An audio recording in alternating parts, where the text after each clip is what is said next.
नमस्कार, मैं हूं आपके साथ कृतिका शर्मा और आप देख रहे एशियन भारत। आपका स्वागत है हमारे खास कार्यक्रम एशियन रिपोर्टर में। मध्य प्रदेश में बरसात से सड़कों को जो नुकसान हुआ है उसकी रिपेयरिंग का काम अब तेजी से शुरू होगा। मध्य प्रदेश सरकार के मुख्य सचिव अनुराग जैन ने इसके लिए अलग से गाइडलाइन जारी की है। उस गाइडलाइन के अनुसार ही पूरा काम होना है।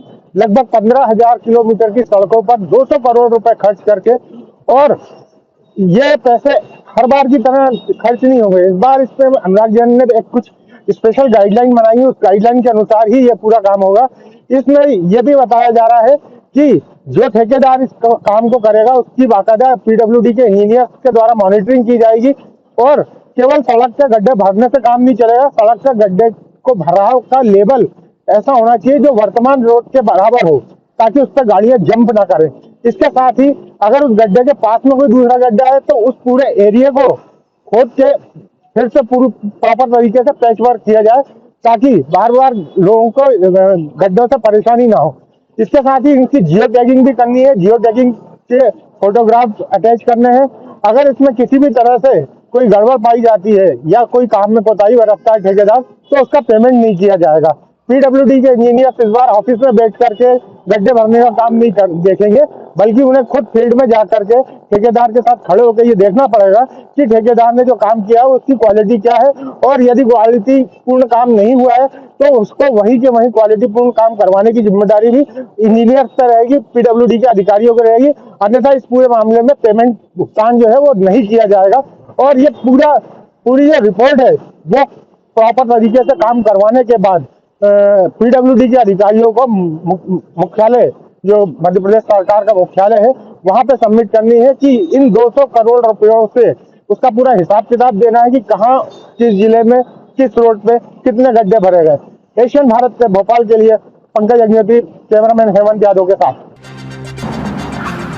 खिलचीपुर पुलिस को बड़ी सफलता मिली है। पुलिस ने 2 गांजा तस्करों को गिरफ्तार किया है। खिलचीपुर एसडीओपी धर्मवीर सिंह नागर ने आज खिलचीपुर थाने में आयोजित पत्रकार वार्ता में बताया कि मादक पदार्थ की तस्करी की सूचना पर टीआई उमाशंकर मुकाती ने पुलिसकर्मियों की टीम बनाई थी, जो मुखबिर की सूचना पर बामनगांव रेलवे की पुलिया के नीचे खड़ी थी। कुछ ही देर में एक बाइक पर 2 लोग सवार थे, जिनकी तलाशी ली गई तो उनके पास से 10 किलो गांजा जब्त किया गया, जिसका बाजार मूल्य 1 लाख रुपए है। पुलिस ने एक बाइक भी जब्त की। पकड़े गए आरोपी बालू दांगी, संजय दांगी पर एनडीपीसी एक्ट की धाराओं के तहत प्रकरण पंजीबद्ध कर गिरफ्तार किया। पकड़े गए आरोपी गांजा लेकर खिलचीपुर की ओर आ रहे थे। एसडीओपी धर्मवीर सिंह नागर ने बताया कि आरोपियों से पूछताछ की जा रही है, जल्द ही खुलासा होगा। पकड़े गए गांजा तस्करों से पुलिस पूछताछ कर रही है और पुलिस यह खंगाल रही है कि आखिर ये गांजा कहां से लाए हैं और कहां खपाने की तैयारी थी। एशियन भारत, खिलचीपुर से ओम प्रकाश गुप्ता। उज्जैन को स्वच्छता के अंदर सबसे फर्स्ट नंबर में लाने के लिए नगर निगम द्वारा लगातार अलग अलग प्रकार से प्रयास किया जा रहा है। आज भी कलेक्टर रोशन कुमार द्वारा आम नागरिक की तरह वहां पर अपनी पत्नी के साथ अपने बंगले के बाहर वहां पर पहुंचे, और उन्होंने गीला और सूखा कचरा जो होता है वो अलग अलग जो गाड़ी, जो स्वच्छता अभियान की जो नगर निगम द्वारा गाड़ी चलाई जाती है सुबह मॉर्निंग के अंदर, हर जगह डोर टू डोर कलेक्शन करती है, उस गाड़ी के अंदर कलेक्टर ने आम नागरिक के तौर पर वो अपने बंगले के बाहर पहुंचे और उन्होंने सूखा और जो कचरा था उन्होंने डाला है, और उन्होंने संदेश दिया है कि जो स्वच्छता के अंदर उज्जैन को फर्स्ट बनाना है तो सभी की भागीदारी बहुत जरूरी है और भूमिका भी बहुत जरूरी है। तो इसको लेकर सभी को ध्यान रखना चाहिए। जो भी व्यापार या कोई भी अपना काम करता है या कोई भी बड़े रूप से आयोजन करता है या कोई कार्यक्रम करता है, तो सभी को कार्यक्रम करने से पहले या स्वच्छता का ऊपर पूरा ध्यान देना चाहिए, क्योंकि कार्यक्रम खत्म होने के बाद कहीं ना कहीं बार देखा जाता है कि स्वच्छता नहीं देखने को मिलता, कहीं ना कहीं गंदगी कई दिनों तक पड़ी रहती है। तो सभी से अपील भी, कलेक्टर ने अपील भी की है कि स्वच्छता बनाने को लेकर खास तौर पर सभी ध्यान दें, और जहाँ भी अपने मोहल्ले और जहाँ पर आप निवास करते हैं तो वहाँ पर नगर निगम द्वारा सुविधा के अनुसार, लोगों की सुविधा के अनुसार वहाँ पर गाड़ी कचरों की पहुँचाई जाती है, तो गाड़ी के अंदर ही सूखा और कचरा, जो गीला कचरा है उसको अलग अलग डाला जा रहा है, जिससे नगर निगम उसको अलग से रूप से कहीं ना कहीं खाद बनाने के भी यूज किया जाता है, तो उसको खाद भी बना ले और जो काम के है वो उसमें काम ले सके। इसको लेकर कलेक्टर ने अपील की है जनता से कि आज और एक अनोखा एक सरलता कलेक्टर की देखने को मिली कि आप खुद अपने बंगले के बाहर आम नागरिक के रूप पर पहुंचे और जो कचरे की गाड़ी थी वहां पर हुआ, उन्होंने दोनों डस्टबिन अलग अलग थे उनके, सूखा और कचरे के, उन्होंने वहां डाला है।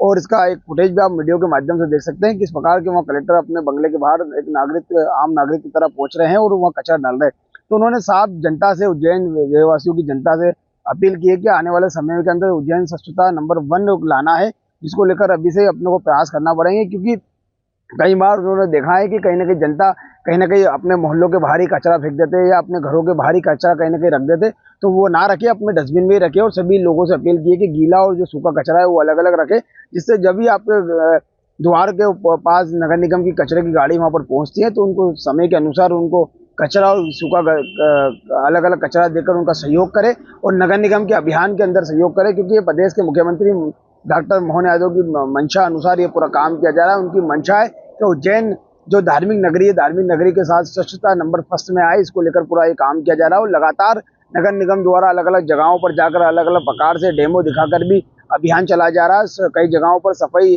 के माध्यम से भी अभियान चलाया गया है। उनके माध्यम से सभी को अवगत कराएं कि स्वच्छता बनाने के लिए सभी की भागीदारी जरूरी है, क्योंकि कोई अधिकारी या कोई कर्मचारी इसके अंदर अपना सहयोग देकर स्वच्छता को नहीं फर्स्ट बना सकता है। तो पूरे शहर वासियों की जब तक भागीदारी नहीं होगी, जब तक उज्जैन स्वच्छता नंबर 1 में नहीं आएगा।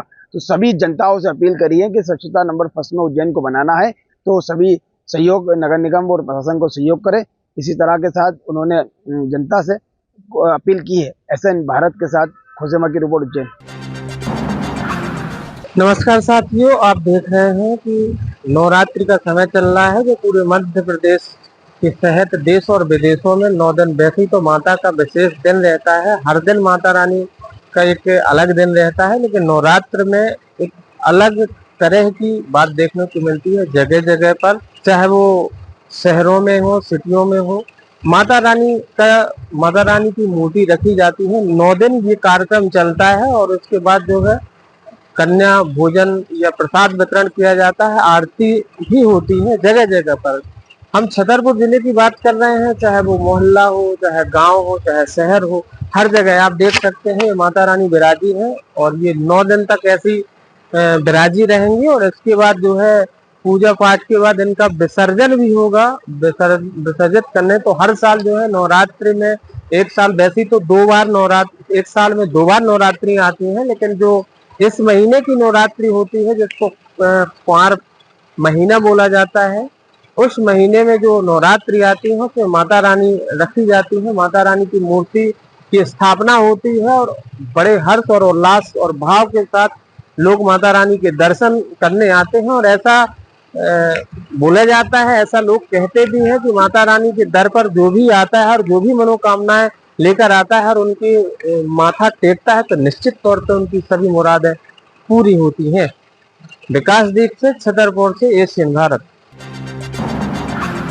नवरात्रि के त्यौहार के चलते मध्य प्रदेश की पुलिस जहां एक्टिव मोड में है, वहीं दमोह पुलिस ने भी एक देर रात एक रेड डाली और इस रेड के माध्यम से दमोह पुलिस को सूचना मिली थी कि दमोह के कुछ मुस्लिम इलाके हैं जहां पर कुछ बाहरी और संदिग्ध व्यक्ति यहां पर आकर रह रहे हैं। इसको लेकर के दमोह पुलिस ने दबिश दी और यहां पर बड़ी संख्या में लोगों को पकड़ा। त्योहारों के मद्देनजर मध्य प्रदेश में पुलिस अलर्ट मोड पर है और पुलिस मुख्यालय से मिले निर्देशों के तहत पुलिस कार्रवाई भी कर रही है। इसी बीच दमोह में देर रात पुलिस की कार्रवाई से हड़कंप मच गया। कोतवाली पुलिस ने दमोह के मुस्लिम बाहुल्य इलाकों में एक एक करके कई संदिग्ध इलाकों में रेड डाली, जिसके बाद आसपास हड़कंप मच गया। दरअसल दमोह पुलिस को सूचना मिली थी कि शहर के गढ़ी मोहल्ला, नूरी नगर और कसाई मंडी क्षेत्र में बड़ी संख्या में बाहरी व्यक्ति आकर रुके हुए हैं और इनमें कई संदिग्ध हैं, जिसके बाद पुलिस ने इलाके में CSP के नेतृत्व में यहां पर रेड डाली। हालांकि इसमें कोई ऐसा व्यक्ति नहीं मिला जो किसी दूसरे मंसूबे या आपराधिक मंसूबे से यहां पर आया हो, लेकिन दूसरे राज्यों से यहां आकर व्यापार करने वाले लोग बड़ी संख्या में यहां मिले, जिसके बाद उनके दस्तावेज चेक किए गए। इतना ही नहीं, ऐसे लोगों को पुलिस थाने में लाकर उनकी मुसाफिरगिरी भी दर्ज कराई गई। इसके साथ ये लोग जो यहाँ रुके हैं उनके मूल निवास में पुलिस थानों में उनका वेरिफिकेशन कराने की प्रक्रिया भी पुलिस के द्वारा की गई। पकड़े गए लोगों के मामले में जब पुलिस ने जानकारी ली तो उनको पता चला कि यह लोग व्यापारी हैं और बाहर से विभिन्न जिलों से यहाँ पर व्यापार करने के लिए आए हुए थे। पुलिस ने इन सभी के दस्तावेज चेक किए हैं और जो व्यक्ति जहाँ का है वहाँ पर स्थानीय थानों में सूचना दे करके उनसे भी जानकारी प्राप्त की है कि इनके खिलाफ कोई आपराधिक मामला दर्ज तो नहीं है। Ganesh Agrawal, Asian reporter, Damoh. धार्मिक नगरी ओंकारेश्वर में मध्य प्रदेश शासन एवं केंद्र सरकार की जन कल्याणकारी योजनाओं को लेकर मानधाता सिविल अस्पताल के द्वारा कैंपों का आयोजन किया जाता है। स्थानीय डॉक्टरों की लापरवाही के चलते स्थानीय मीडिया के साथ कुछ लोगों को जानकारी के अभाव में सरकार की योजनाओं का लाभ लेने से कई लोग वंचित हैं। यहाँ आशा कार्यकर्ता, आंगनवाड़ी कार्यकर्ता व निचले अधिकारी कर्मचारी जी जान लगाकर सरकार की जन कल्याणकारी योजनाओं को घर घर पहुंचाने का प्रयास करते हैं।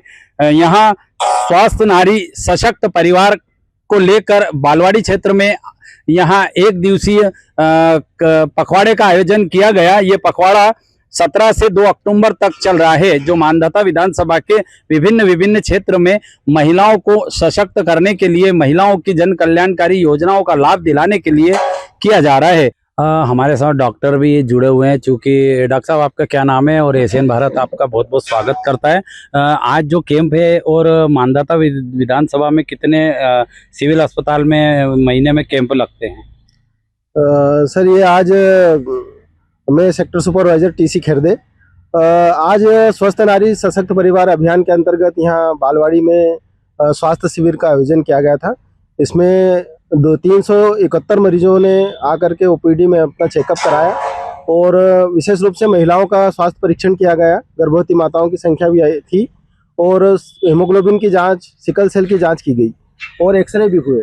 यहाँ पर विभिन्न प्रकार की जांचें की गई है। मैं दिखाना चाहूँगा कि एशियन भारत की टीम जब पहुंची, जब कार्यक्रम का समापन हो गया था, स्थानीय जो कार्यकर्ताओं ने काफ़ी मेहनत की, लेकिन ओंकारेश्वर के डॉक्टर रवि वर्मा काफ़ी समय से यहाँ पदस्थ है। सिविल अस्पताल मानधाता में बहुत सारी योजनाएं चलती, लेकिन उसकी जानकारी स्थानीय लोगों और मीडिया को लगातार परहेज किया जाता है। CHMO एवं कलेक्टर से भी अभी हमने बात की और उनके द्वारा ये बताया गया, CHMO के द्वारा, कि केंद्र सरकार की जन कल्याणकारी योजनाएं जरूर चल रही है, लेकिन उसका ऊपर से कोई फंड नहीं आ रहा है। जो योजनाएं चल रही है वो उनके जेबों से पैसा खर्च करके चलाई जा रही है।